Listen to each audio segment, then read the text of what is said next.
Friends, today எபிசோட்ல முத்து வந்து சொல்றாரு, ஆடிட்டர் கிட்ட பேசி வச்சிருக்க ஜிஎஸ்டி நம்பருக்காக 20 லட்சத்துக்கு மேல ஜிஎஸ்டி ஃபைல் பண்ணுமா அப்படின்னு சொல்றாங்க. முத்து வந்து மீனாக்கு செக் புக் கொடுக்குறாங்க. அதை எப்படி ஃபில் பண்ணணும்னு தெரியுமான்னு சொல்லிட்டு மனோஜ் வந்து கிண்டல் பண்றாரு. அதை ஃபில் பண்ற அளவுக்கு படிச்சிருக்க அப்படின்னு சொல்லிட்டு மீனா சொல்றாங்க. மனோஜ்க்கு வந்து மொக்கையாயிடுது. ஃபர்ஸ்ட் செக் வந்து ரவிக்கும் ஸ்ருதிக்கும் கொடுக்குறாங்க.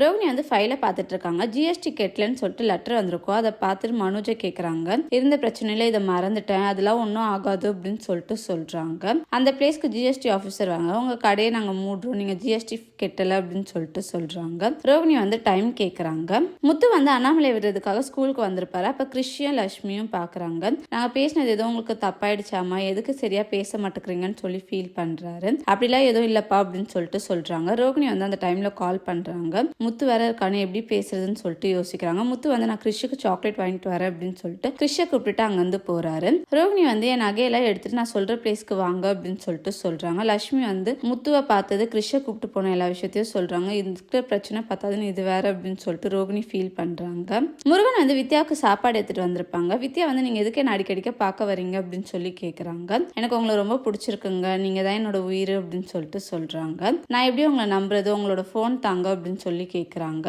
முருகன் வந்து யோசிக்காம போனை கொடுத்துட்றாரு. வித்யா வந்து ரொம்ப இம்ப்ரெஸ் ஆறாங்க. தேங்க்யூ.